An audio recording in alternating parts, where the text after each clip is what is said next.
श्री संजय जी। श्रीमद् भगवद गीता में संजय प्रधान व्यक्ति है। संजय के मुख से ही श्री भगवद गीता धृतराष्ट्र ने सुनी थी। संजय विद्वान गावलगन नामक सूत के पुत्र थे। ये बड़े शांत, शिष्ट, ज्ञान विज्ञान संपन्न, सदाचारी, निर्भय, सत्यवादी, जितेंद्रिय, धर्मात्मा, स्पष्टभाषी और श्री कृष्ण के परम भक्त तथा उनको तत्व से जानने वाले थे। अर्जुन के साथ संजय की लड़कपन से मित्रता थी। इसी से अर्जुन के उस अंतःपुर में जहाँ अभिमन्यु और नकुल सहदेव का भी प्रवेश निश्चित था, संजय को प्रवेश करने का अधिकार था। जिस समय संजय कौरव की ओर से पांडवों के यहाँ गए थे, उस समय अर्जुन और भगवान श्री कृष्ण अंतःपुर में थे। वही देवी द्रौपदी और महाभागा श्री सत्यभामा जी थी। संजय ने वापिस आकर वहाँ का वर्णन सुनाते हुए धृतराष्ट्र से कहा था, मैंने अर्जुन के अंतःपुर में जाकर देखा कि भगवान श्री कृष्ण अपने दोनों चरण अर्जुन की गोद में रखे हुए हैं तथा अर्जुन के चरण द्रौपदी और सत्यभामा की गोद में हैं। अर्जुन ने बैठने के लिए एक सोने का पादपीठ, पैर रखने की चौकी मेरी ओर सरका दी। मैं उसे हाथ से स्पर्श करके जमीन पर बैठ गया। उन दोनों महापुरुषों को इस प्रकार अत्यंत प्रेम से एक आसन पर बैठे देखकर मैं समझ गया कि ये दोनों जिनकी आज्ञा में रहते हैं, उन धर्मराज युधिष्ठिर के मन का संकल्प ही पूरा होगा। महाभारत युद्ध आरंभ होने से पूर्व त्रिकालदर्शी भगवान व्यास ने धृतराष्ट्र के पास जाकर युद्ध का अवश्यंभावी होना बतलाते हुए कहा कि यदि तुम युद्ध देखना ही चाहते हो तो मैं तुम्हें दिव्य दृष्टि देता हूँ। धृतराष्ट्र ने अपने कुल का नाश देखने की अनिच्छा प्रकट की, पर श्री वेदव्यास जी जानते थे कि इस से युद्ध की बातें जाने सुने बिना रहा नहीं जाएगा। अतएव वे संजय को दिव्य दृष्टि देकर कहने लगे कि युद्ध की सब घटनाएं संजय को मालूम होती रहेगी। वह दिव्य दृष्टि से सर्वज्ञ हो जाएगा और प्रत्यक्ष परोक्ष या दिन रात जहाँ जो कोई घटना होगी, यहाँ तक कि मन में चिंतन की हुई भी सारी बातें संजय जान सकेगा। तदनुसार संजय ने पहले दोनों ओर की सेनाओं का वर्णन करके फिर गीता सुनाना आरंभ किया। गीता भीष्म वर्ष के 25वें से 42वें अध्याय तक है।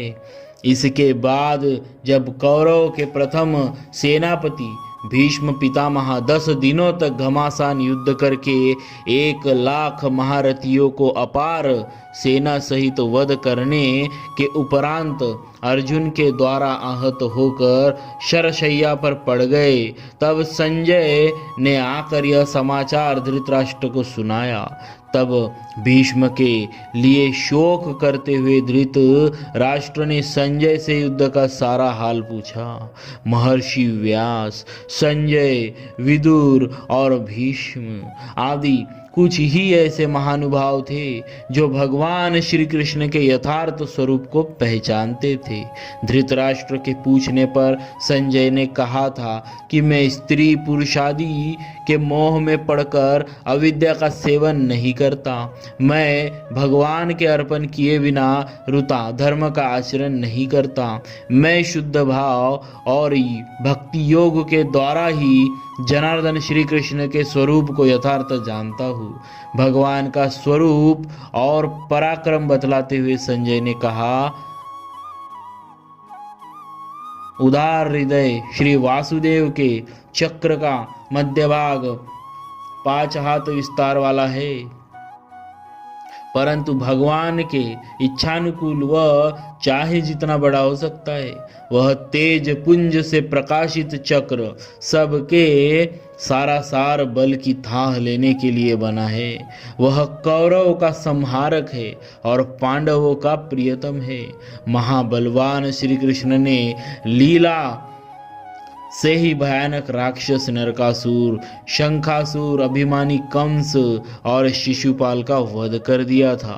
परम ऐश्वर्यवान सुंदर श्रेष्ठ श्री कृष्ण मन के संकल्प से ही पृथ्वी, अंतरिक्ष और स्वर्ग को अपने वश में कर सकते हैं। एक ओर सारा जगत हो और दूसरी ओर अकेले श्री कृष्ण हो तो सार रूप में वही उस सबसे अधिक ठहरेंगे। वे अपनी इच्छा मात्र से ही जगत को भस्म कर देंगे, परंतु उसको भस्म करने में सारा विश्व भी समर्थ नहीं है।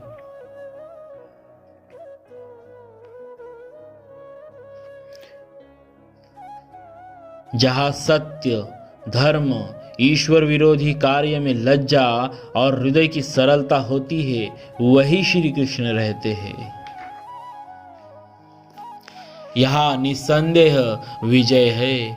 सर्वभूतात्मा पुरुषोत्तम श्री कृष्ण लीला से पृथ्वी, अंतरिक्ष और स्वर्ग का संचालन किया करते हैं। वे श्री कृष्ण सब लोगों को मोहित करते हुए से पांडवों का बहाना करके तुम्हारे अधर्मी मूर्ख पुत्रों को भस्म करना चाहते हैं। भगवान श्री कृष्ण अपने प्रभाव से काल चक्र, जगत चक्र और युग चक्र को सदा घुमाया बदला करते हैं। मैं यह सत्य कहता हूँ कि भगवान श्री कृष्ण ही काल, वही मृत्यु और वही स्थावर जंगम रूप जगत के एकमात्र अधीश्वर है। जैसे किसान अपने ही बोए हुए खेत को पक जाने पर काट लेता है, इसी प्रकार महायोगेश्वर श्री कृष्ण समस्त जगत के पालन करता होने पर भी स्वयं उसके संहारक के लिए कार्य करते हैं। वे अपनी महामाया के प्रभाव से सबको मोहित किए रहते हैं, परंतु जो उसकी शरण ग्रहण कर लेते हैं वे माया से कभी मोहित नहीं होते। इसके बाद धृतराष्ट्र ने भगवान श्री कृष्ण के नाम और उनके अर्थ पूछे। तब परम भागवत संजय ने कहा, भगवान श्री कृष्ण के नाम गुण अपार है। मैं जो कुछ सुना समझा हूँ वही संक्षेप से कहता हूँ। श्री कृष्ण माया से आवरण करते हैं और सारा जगत उसमें निवास करता है तथा वे प्रकाशमान है। इससे उनको वासुदेव कहते हैं अथवा सब देवता उनमें निवास करते हैं, इसीलिए उनका नाम वासुदेव है। सर्वव्यापक होने के कारण उनका नाम विष्णु है। माँ यानी कि आत्मा की उपाधि रूप बुद्धि वृत्ति को मौन, ध्यान या योग से दूर कर देते हैं। इससे श्री कृष्ण का नाम माधव है। मधु अर्थात पृथ्वी आदि तत्वों के संहारक करता होने से या वे सब तत्व इनमें लय को प्राप्त होते हैं, इससे भगवान को मधुहा कहते हैं। मधु नामक दैत्य का वध करने वाले होने के कारण श्री कृष्ण का नाम मधुसूदन है। कृषि शब्द सत्तावाचक है और न सुखवाचक है। इन दोनों धातुओं के अर्थ रूप सत्ता और आनंद के संबंध से भगवान का नाम कृष्ण हो गया है। अक्षय और अविनाशी परम स्थान का या हृदय कमल का नाम है पुंडरीक। भगवान वासुदेव उसमें विराजित रहते हैं और कभी उसका क्षय नहीं होता। इससे भगवान को पुंडरीकाक्ष कहते हैं। दस्युओं का दलन करते हैं। इससे भगवान का नाम जनार्दन है। वे सत्व से कभी च्युत नहीं होते, सत्व उनसे कभी अलग नहीं होता, इससे उनको सात तत्व कहते हैं।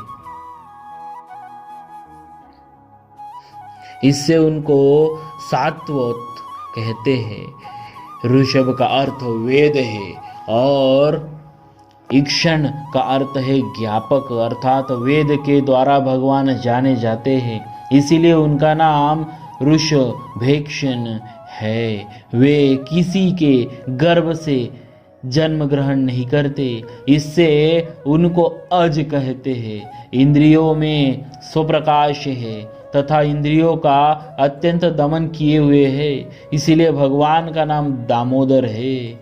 हर्ष, स्वरूप, सुख और ऐश्वर्य तीनों ही भगवान श्री कृष्ण में है, इसी से उनको ऋषिकेश कहते हैं।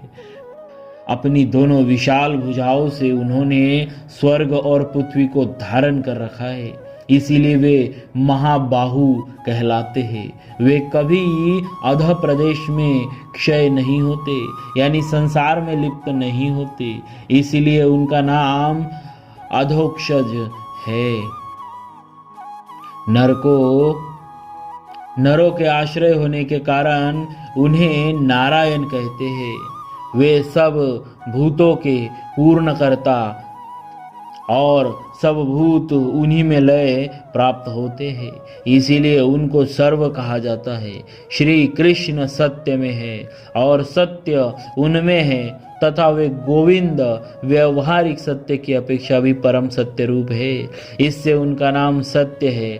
चरणों द्वारा विश्व को व्याप्त करने वाले होने से विष्णु और सब पर विजय प्राप्त करने के कारण भगवान को जिष्णु कहते हैं।